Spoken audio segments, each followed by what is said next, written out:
ஐந்து கரத்தோனை போற்று, ஆணை முகத்தானை போற்று, மூஷிக வாகனனை போற்று, மூலப்பரம்பொருளை போற்று, சித்தி புத்தி விநாயக பெருமானை போற்று. குருவே சரணம். இணையத்தால் இணையம் மீது எங்களுக்கு வணக்கம். இது புரட்டாசி மாத ராசி பலன். புரட்டாசி மாதம் எப்படி இருக்க போகுது கடக ராசிக்கு அப்படிங்கிறத பார்க்கலாம். அதுக்கு முன்னாடி இந்த மாதத்தில் வரக்கூடிய முக்கிய விசேஷ தினங்கள் அப்படின்னாக்கா 16 புரட்டாசி 16ஆம் தேதி அன்னைக்கு அமாவாசை. அன்றைய தினம் பார்த்திங்கன்னா திதி தர்ப்பணம் கொடுக்குறது நம்மளோட முன்னோர்களோட ஆசீர்வாதத்தை நமக்கு பெற்றுத்தரும். 17ஆம் தேதி நவராத்திரி பூஜை ஆரம்பம்.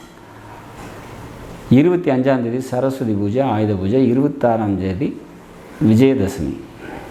சரி, எப்படி இருக்க போகுது கடகராசிக்கு இந்த மாதம் அப்படின்னா, 2ஆம் அதிபதியும் 3ஆம் அதிபதியும் பரிவர்த்தனை ஆகிறாங்க. 12ஆம் அதிபதியும் கூட சேர்ந்து பரிவர்த்தனை ஆகிறாரு. அதாவது புதன் மற்றும் சூரியனோட பரிவர்த்தனை இருக்குது. இந்த பரிவர்த்தனை பார்த்திங்கனாக்கா மிக சிறப்பான ஒரு அமைப்பு. பொருளாதாரம் நல்லாயிருக்கும். பொருளாதார சம்மந்தப்பட்ட உயர்வு ஏற்படும். மாமன் வழி உறவினர்களால் நன்மைகள் ஏற்படும். சில பேருக்கு அரசாங்க நன்மைகள் ஏற்படுறதுக்கான வாய்ப்புகள் உண்டு. தந்தையாரால் தனவரவு ஏற்படுறதுக்கான ஒரு நல்லதொரு மாதமாக இந்த மாதம் இருக்கும். சிறு தூர பயணங்களால் நன்மைகள் ஏற்படும். மனசில் தன்னம்பிக்கையும் தைரியமும் அதிகரிக்கக்கூடிய நல்லதொரு மாதமாக இருக்கும் அப்படிங்கிற மாதிரியான ஒரு அமைப்பு. படிச்சுட்டு இருக்கவங்களுக்கு படிப்பில் கொஞ்சம் ஸ்ட்ரகிளிங் இருக்கும். போராடி தான் படிக்கிற மாதிரியான சூழ்நிலைகள் இருக்கும். சொந்த தொழில் செஞ்சிட்ருக்கவங்களுக்கு தொழில் முன்னேற்றமான சூழ்நிலைகள் இருக்கும். வேலைக்கு போயிட்டுருக்கவங்களுக்கு வேலையில் ஒர்க் லோட் ரொம்ப அதிகம் இருக்கும். அதனால் மன அழுத்தம் அதிகமாகும் அப்படிங்கிற மாதிரியான ஒரு சுச்சுவேஷன்ஸ்.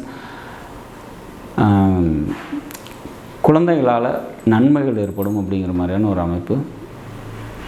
குலதெய்வ அனுகிரகம் உண்டு. பூர்வீகம் சம்மந்தப்பட்ட நன்மைகள் ஏற்படக்கூடிய நல்லதொரு மாதமாக நிச்சயமாக கடகராசிக்கு இருக்கும் அப்படிங்கிற மாதிரியான ஒரு சுச்சுவேஷன்ஸ் தான் இருக்குது. இந்த மாதத்தை பொறுத்த வரைக்கும் தெய்வ வழிபாடு அப்படின்னா முருகன் வழிபாடு கூடுதல் நன்மையும் சிறப்பையும் உங்களுக்கு நிச்சயமாக தரும். இந்த மாதத்தில், அதாவது செப்டம்பர் மாதத்தில் உங்களுக்கு சந்திராஷ்டம தினங்கள் அப்படின்னாக்கா